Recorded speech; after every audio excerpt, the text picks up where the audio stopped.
Hi viewers, నమస్తే. Welcome to Srini. నేను మీ సత్యదేవ్ ఊరుగుపల్లి.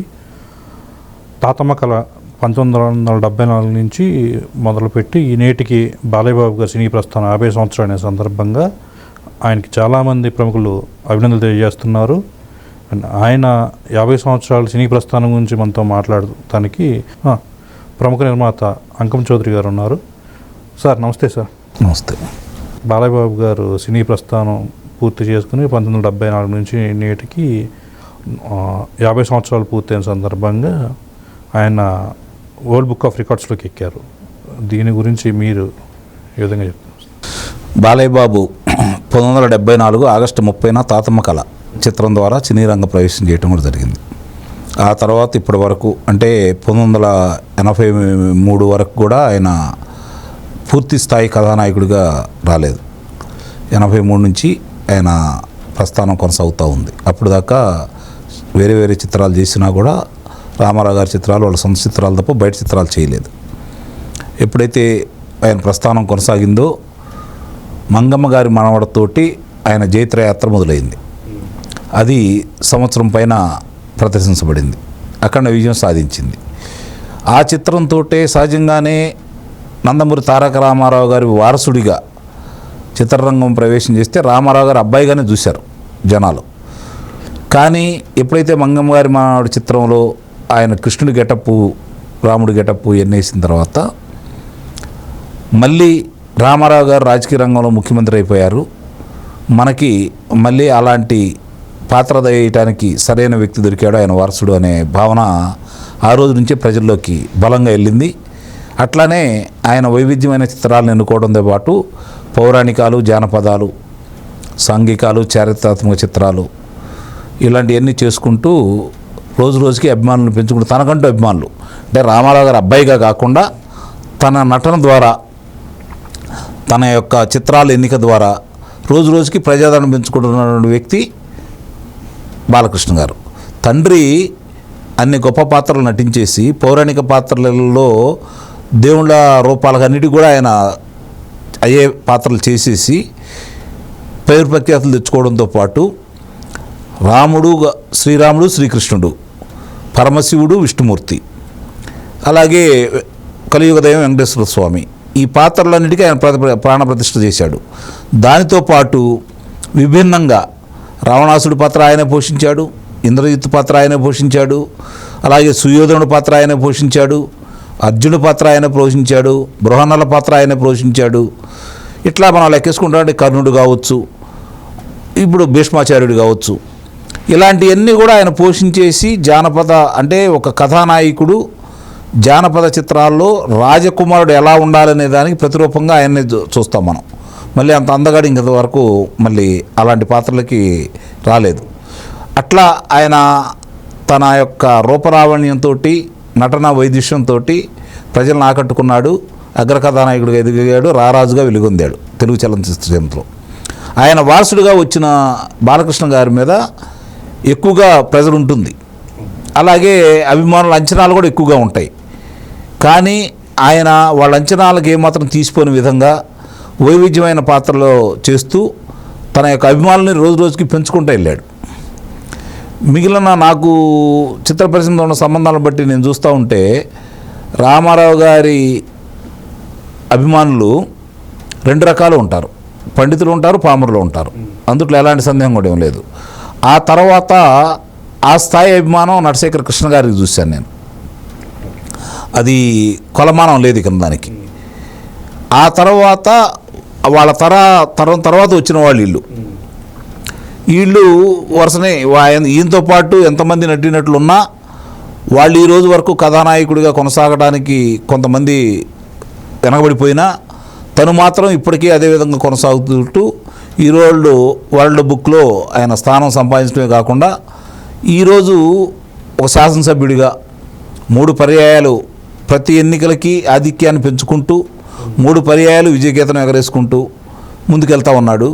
అలాగే తన తండ్రి గారు, తన తల్లి గారి జ్ఞాపకార్థం ఏర్పాటు చేసినటువంటి బసవతారకం క్యాన్సర్ ఆసుపత్రిని దాన్ని ఇండో అమెరికన్ బసవతారకం ఆసుపత్రిగా పేరు మార్చి ఈరోజు దాన్ని కొనసాగించుకుంటూ ముందుకెళ్ళి ఈరోజు అన్ని ప్రశంసలు పొందుతున్నాడో దానికి ఎంత విశిష్టమైన పేరు ప్రఖ్యాతలు వస్తున్నాయో మనం చూస్తూనే ఉన్నాం. అంటే ఇవన్నీ కూడా ఆయన విజయంతో పాటు ఇక్కడ అర్థం చేసుకోవాల్సిందంటే క్రమశిక్షణ, పట్టుదల, అవి రెండు మెండుగా ఉన్నాయి వాళ్ళ తండ్రిగానే.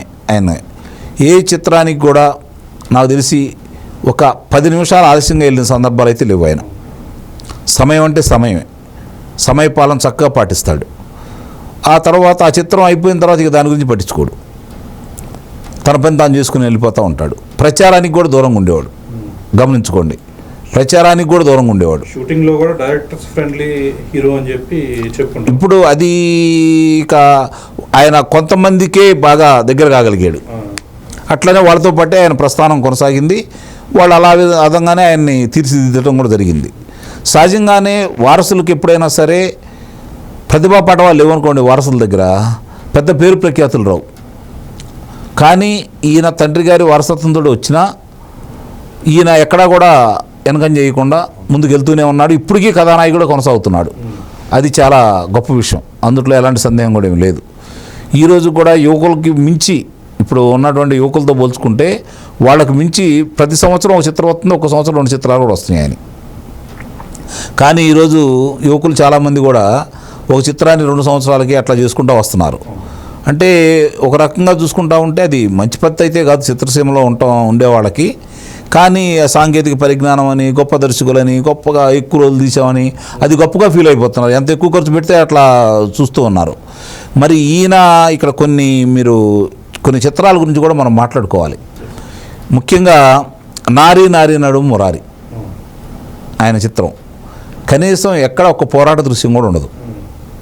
అంతటి మాస్ హీరో అలాంటిది ఏమీ లేకుండా చిత్రం చేసి అఖండ విజయం కూడా సాధించింది. అది మ్యూజికల్గా బ్లాక్ బాస్టర్ హిట్. అది కాటరగడ్డ మురారి గారు నిర్మించినటువంటి చిత్రం. అది యువ చిత్ర ప్రొడక్షన్స్ తరఫున. అంటే అట్లా కూడా ప్రయోగాలు చేశాడు. సీతారామ కళ్యాణం, కొన్ని చిత్రాలు ఆ రోజు ఆయన వయసుకు తగ్గ పాత్రలతోటి రంజింపజేశాడు. ఇప్పుడు పౌరాణిక పాత్రలకి ఆయన చేసుకుంటూ వచ్చాడు. జానపదాలు చేశాడు, చారిత్రాత్మక చిత్రాలు చేస్తున్నాడు. రెండోది మామూలుగా సహజంగానే ఎవరైనా సరే 100వ చిత్రం, తన 100వ చిత్రం ఈ రోజుల్లో ఏ విధంగా ఆలోచిస్తారో తెలుసు. అయినా సరే ఆడి జోలికి వెళ్లకుండా 100వ చిత్రాన్ని గౌతమిపుత్ర శాతకర్ణి ఎన్నుకున్నాడు, చారిత్రాత్మక చిత్రాన్ని. అంటే ఆయన నిబద్ధత నేను అనేది. మామూలుగా ఏదో ఒకటి చేసి విజయం సాధించడం అనేది ఒక పద్ధతి ఇవాళ ఉన్న పెడదూరంలో. అలా కాకుండా ఓ చారిత్రాత్మక కథను ఎన్నుకొని దాన్ని ప్రజలకు చెప్పాలనే తలంపుతోటి ఆ విధంగా ముందుకెళ్ళడం అనేది మామూలు విషయం అయితే కాదు కదా. కాకపోతే ఏంటంటే నాకు అంటే మరి ఎందుకు అపజయం పాలైందో నాకైతే తెలియదు. కానీ కథానాయకుడు చిత్రం ఆయన నటన చాలా బాగుంటుంది, అద్భుతంగా ఉంటుంది, చాలా బాగుంటుంది. తండ్రి పాత్రలో ఇమిడిపోయాడు, చక్కగా చేశాడు కూడా. మరి అందుట్లో ఒక సన్నివేశంలో ఆ కృష్ణుడిగా గెటప్ వేసుకొని వచ్చే సన్నివేశం చాలా గొప్పగా చేశాడు. అంటే చిత్రం మొత్తం చాలా బాగా చేశాడు. అందులో కొన్ని చెప్తున్నాను నేను. అంటే ఆయన ఏ క్యారెక్టర్ వేసినా తండ్రికి తగ్గ తనయుడిగా ఏదో నేను నందమూరి తారక రామారావు గారు వాస్తున్నట్టుగా కాకుండా నేను ఒక నిత్య విద్యార్థిని అన్నట్టుగా ఎప్పుడు యాక్ట్ చేస్తూ ఉండేవాడు. అదే ఆయన విజయానికి కారణమని కూడా నేను భావిస్తున్నాను. ఇప్పుడు ఆయన ఈ రోజుల్లో కూడా ఇంకా అంత హుషారుగా చిత్రం చేసుకుంటూ ముందుకెళ్తూ ఇటు ప్రజాప్రతినిధిగా న్యాయం చేస్తూ అలాగే బసవతారకం ఆసుపత్రికి సంబంధించి ఏ విధంగా ముందుకు తీసుకెళ్తున్నాడో మనం చూస్తూనే ఉన్నాం. అందుకే ఆయన్ని అందరూ ప్రశంసిస్తూ అభినందనలు తెలిపారు. ఆయన నిండు ఆయురారోగ్యాలతోటి ఆనందంగా ఇలాంటి ఇంకా మంచి కార్యక్రమాలు ముందుకు తీసుకెళ్లాలని మనస్ఫూర్తిగా దేవుడిని కోరుకుంటూ ఆయన ప్రత్యేకమైన అభినందనలు కూడా మనం తెలియజేస్తున్నాం. ఒకటి, ప్రతి మనిషికి ఏదో విధమైనటువంటి ఒక చక్కని దాంట్లో ప్రవేశం ఉంటుంది, ఏదో కళలో ప్రవేశం ఉంటుంది. ఆయన రాజకీయ రంగంలోనూ రాణిస్తున్నాడు, కళారంగంలోనూ రాణిస్తున్నాడు. అలాగే ఈరోజు ఒక సంస్థను నడపడంలో కూడా వ్యాపార దృక్పథంతో కాకుండా ఆ సంస్థ నుంచి చేసే సేవా కార్యక్రమం అన్నీ కాదండి. ఇక్కడ దీంతో పాటు ఈ క్యాన్సర్ సంస్థ నిర్వహిస్తూ కాకుండా కరోనా టైంలో ఆయన చేసిన సేవలు అదేనండి, అంటే పరిపూర్ణంగా అన్ని కార్యక్రమాలు ఏది తీసుకున్నా కూడా విజయవంతంగా ముందుకెళ్తున్నాడు. అలాగే ముందుకెళ్ళి ఇప్పుడు సహజంగా ఎలా ఉంటుందంటే, రామారావు గారు ముఖ్యమంత్రి, నేను ముఖ్యమంత్రి కొడుకుని అని ఏ రోజు కూడా ఆయన చిత్రసీమలో ఆ ప్రదర్శన చేయలే. ఆయన నిబద్ధతగానే చేసుకుంటూ వెళ్ళాడు. ఆ తర్వాత చంద్రబాబు నాయుడు గారు ముఖ్యమంత్రి అయినా సరే ఏ రోజు కూడా చూడండి, నందమూరి తారక రామారావు గారి పిల్లల ఎవరి మీద కూడా ఒక్క అవినీతి ఆరోపణ, ప్రభుత్వ పరంగా ఒక అవినీతి ఆరోపణ రాని ముఖ్యమంత్రి కొడుకులు ఎవరైనా ఉన్నారు అంటే వీళ్ళే. అదే ఇన్ని రంగాల్లో ముందున్న ఆయన అభిమానుల పట్ల దురుసుగా ప్రవర్తిస్తూ ఉంటాడు, కొడతాడు అని చెప్పి ఒక ఇదైతే ఉంది. దీన్ని ఏ విధంగా మీరు అభివర్ణిస్తారు? అభిమానులు కొన్ని వందల సార్లు వేల సార్లు ఆయన మీదకి వచ్చారు, తోపులాటలు జరుగుతాయి, ఆయన మీదకి వచ్చి పడతారు, అన్నీ చేస్తారు. కానీ ఎన్ని సందర్భాల్లో కొట్టాడు ఆయన? మిగిలిన చాట ఎక్కడైనా ఎందుకు ప్రవర్తించట్లేదు? ఇప్పుడు మామూలుగా ఆయన అభిమానులందరూ ఆయన మీదకి ఎగబడతారు. మిగిలిన కథానాయకులు విషయం తీసి పక్కన పడేస్తే, ఈయన కల్మషం లేని వ్యక్తి, బయట నటించడం చేతగాని నటుడు, నిజ జీవితంలో నటించడం చేతగాని నటుడు. అందువల్లే మనసులో ఏది ఉంటే అది బయటకు వస్తుంది, దాచుకోవడం తెలియదు. తన అసౌకర్యంగానికి లోనైనప్పుడు అసహనంగా అవతల వ్యక్తులు ఆయన మీదకి ఎగబడేటప్పుడు వాళ్ళని ఆపుతాడు. ఆపే దాంట్లో ముందుకు వస్తుంటే ఒక దెబ్బేస్తాడు. అందుట్లో ఎలాంటి సందేహం కూడా ఏమీ లేదు. కానీ మిగిలిన కథానాయకుల్లాగా చాలామంది అందరూ కాదు, చాలామంది కథానాయకుల్లాగా చుట్టూ మనుషుల మంది మార్బలాన్ని పెట్టుకొని ఆయన ఎప్పుడూ ప్రజల మధ్యకి వెళ్ళలేదు. రెండోది ఇంకోటి గమనించుకోండి, మీరు అభిమానులు అంటున్నారు కదా, అభిమానులకు సంబంధించి శుభకార్యాలకి, పెళ్ళిళ్ళు కావచ్చు, గృహప్రవేశాలకు కావచ్చు, వాళ్ళ పిల్లల వేడుకలకు కావచ్చు, వీటన్నిటి కూడా వాళ్ళ దగ్గరికి వెళ్ళిన రోజు ఏ రోజు ఎక్కడ జరగలేదే. కాకపోతే ఏంటంటే మిగిలిన వాళ్ళందరికీ చుట్టూ ఉంటారు, మీరు అన్నట్టు బౌన్సర్లు గిన్సర్లు వాళ్ళందరూ ఉంటారు కాబట్టి రక్షణ వలయం ఉంటుంది, ఇంకేం ఉండదు కాబట్టి ఎగబడి మీదకి వస్తారు. ఆ ఎగబడి మీదకి వచ్చేటప్పుడు కొంచెం అసౌకర్యాన్ని లోనైనప్పుడు ఒక దెబ్బేసే మాట కూడా వాస్తవమే. అభిమానులే కదా, వేరే వాళ్ళైతే కాదు కదా. వేరే వాళ్ళతో అంటే వాళ్ళ మీద ఆయనకి వాళ్ళకు ఉన్నటువంటి అనుబంధం అది. ఒకటి రెండు సందర్భాల్లో కూడా ఆయన చెప్పిన విషయం చూసాం. అంటే వాళ్ళు అభిమానులు నేను నాతో దెబ్బలు తింటాకి ఇష్టపడతారు, నా మీద పడితే నేను ఎప్పుడన్నా ఒకసారి చేసుకుంటాను. అదే కదండి నేను చెప్పేది కూడా. ఇప్పుడు ఎందుకంటే వాళ్ళు ఆయన చేతి స్పర్శ తాగితే చాలని భావిస్తూ ఉంటారు. ఇప్పుడు దెబ్బలు తిన్న వాళ్ళందరూ ఆయన మీద కేసులు పెట్టలేదు, ఎదురు తిరిగి మాట్లాడలేదు కదా. మిగిలిన వాళ్ళలాగా జరుగుతున్న విషయాలన్నీ చూస్తూనే ఉన్నాం కదా. దాన్ని ఎందుకంటే రామారావు గారి కొడుకు, చంద్రబాబు నాయుడు గారి బావమర్ది, లోకేష్ బాబు గారి మామ, చిత్ర కథానాయకుడు, ప్రజలందరికీ తెలిసిన వ్యక్తి కాబట్టి ఇట్లాంటివన్నీ మిగిలిన చాట్లు అయితే బయటికి రావు కాబట్టి ఇలాంటివన్నీ భూతత్వంలో చూపించి జనానికి ఇవ్వడానికి మాత్రం పనికొస్తూ ఉంటాయి. ఇప్పుడు తన చిత్ర ప్రస్థానంలో ఇంతవరకు కూడా కొనసాగుకుంటూ వెళ్ళిపోతున్నాడు కదా. ఏ రోజు కూడా తన రాజకీయ జీవితం కావచ్చు, తన వారసత్వ జీవితం గురించి కావచ్చు, లేకపోతే అంటే వాళ్ళు ముఖ్యమంత్రులు నాకు గౌరవీయండి కానీ, అట్లాగే విదేశాలకు వెళ్తారు కదా, లేదంటే ఇక్కడ నుంచి చెన్నై, బెంగళూరు ఇట్లా వెళ్ళిపోతూ ఉంటారు కదా షూటింగ్ సందర్భంగా. విమానంలో ప్రయాణం చేసేటప్పుడు ఏ రోజు కూడా నాకు బిజినెస్ కాల్ కావాలి, బిజినెస్ క్లాస్ ఇస్తేనే నేను వస్తానని చెప్పిన ఏ నిర్మాతని ఇబ్బంది పెట్టిన సందర్భాలు ఎక్కడన్నా చూపించండి. వాళ్ళు తీసుకుంటారన్నా కూడా ఆయన ఒప్పుకోడట. సామాన్యులా ప్రయత్నిస్తాడు. చూడండి, ఆయన సామాన్ ఆయనే తీసుకొచ్చుకుంటూ ఉంటాడు. అది ఎవరికి ఈయనడు ఎవరు చేయడు. ఓ సందర్భంలో నేను ఒక కార్యక్రమంలోకి వెళ్ళిన సందర్భంలో మామూలుగా ఒక సాట చూస్తే నేను ఆశ్చర్యం వేసింది. విమానాశ్రయంలో వెళ్ళినప్పుడు అదే మొట్టమొదటిసారి చూడటం, తర్వాత చాలాసార్లు చూస్తాం. అలాగే వీరు 3-4 పర్యాయాలు ఒక వేడుకల్లో కలుసుకున్నాం మేము.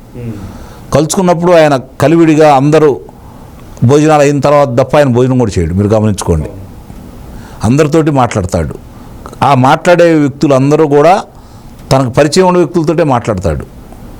కొత్త వాళ్ళతోటి అంతగా కలుపు మాట్లాడటం తెలియదు ఆయనకి. అందుకే నేను చెప్పేది, బయట వాళ్ళ దగ్గర నటించడం రాదు ఆయనకి. చిత్రాల్లో తప్ప బయట నటించడం రాదు. చాలామంది బయట నటిస్తారు, అది రాదు కాబట్టే ఆయన ఈ ట్రోల్స్కి అవకాశం ఇచ్చిన వాడు అవుతున్నాడు.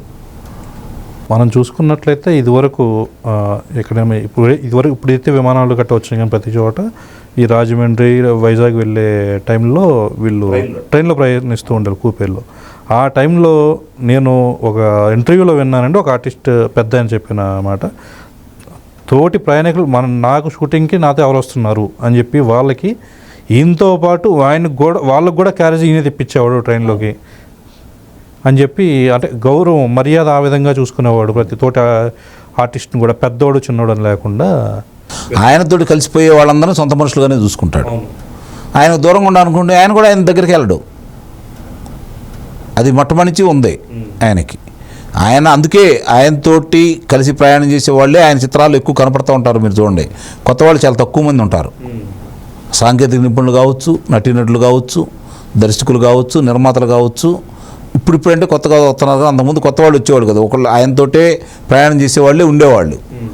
అందువల్ల అది నేను అంటుంది, బయట ఆయన బాగా పరిచయంత వరకు కూడా ఆయన తొందరపడి ఎవరితోటి కలిసిపోడు. అట్లాగే ఒకసారి కలిసిపోయాడు అంటే మాత్రం వాళ్ళు బయటకు వెళ్ళాల్సింది తప్ప ఆయన ఎవరిని వదులుకోడు. అదే ఆయన ఇప్పటివరకు విజయానికి, నాకు తెలిసినంత వరకు విజయానికి కారణం అని అయితే నేను భావిస్తున్నా. ఏది చేసినా కూడా ఒక క్రమశిక్షణ వాళ్ళ తండ్రి దగ్గర నుంచి వచ్చింది. నిర్మాతలను దేవుడిగా చూస్తాడు, ఒక క్రమశిక్షణగా ముందుకెళ్ళేవాడు, ఎవరిని ఎప్పుడు ఇబ్బంది పెట్టే రకం కాదు. చిన్న చిన్న ఏదన్నా జరుగుతూ ఉంటాయి ఇవన్నీ కూడా అదే చెప్పేది, నటించడం రాదు కాబట్టి అవన్నీ బహిర్గతం చేస్తూ ఉంటాడు. దాన్ని వీళ్ళందరూ ట్రోల్ చేసుకునే అవకాశం కలగజేస్తూ ఉంటాడు. నాకు తెలిసినంత వరకు బాలయ్య బాబు అనే వ్యక్తి చిన్నపిల్లవాడండి, చిన్నపిల్లవాడి మనస్తత్వం, కల్మషం లేని వ్యక్తి. చిన్నపిల్లలు ఏ విధంగా అయితే ప్రవర్తిస్తారో, బాధ వస్తే ఏడుస్తారు, కోపం వస్తే ఏం చేస్తారో మనందరికీ తెలుసు. చిన్నపిల్లలు అదే మనస్తత్వం అన్నమాట. నటుడిగా అగ్రస్థానంలో ఉండా కూడా ఆయన ఏ కాడికి మనం ఆ స్థాయిలో ఉన్నాము, అందరూ నన్ను ఈ విధంగా గౌరవించాలి, నేను రాంగులో లేచి నమస్కారాలు పెట్టాలి, ఈ కోరికలు ఎప్పుడూ లేని మనిషి అనమాట ఆయన. అందరితోటే అలానే ఉంటాడు, కలుపుగోలుగానే ఉంటాడు, తెలియని వాళ్ళతో దూరంగా ఉంటాడు. మరింత ఉత్తేజంతో ఆ రాజకీయ సేవ, సినిమా రంగంలో ఇంకా పైకి బాలకృష్ణ గారు దూసుకుని వెళ్ళాలని ఆకాంక్షిస్తూ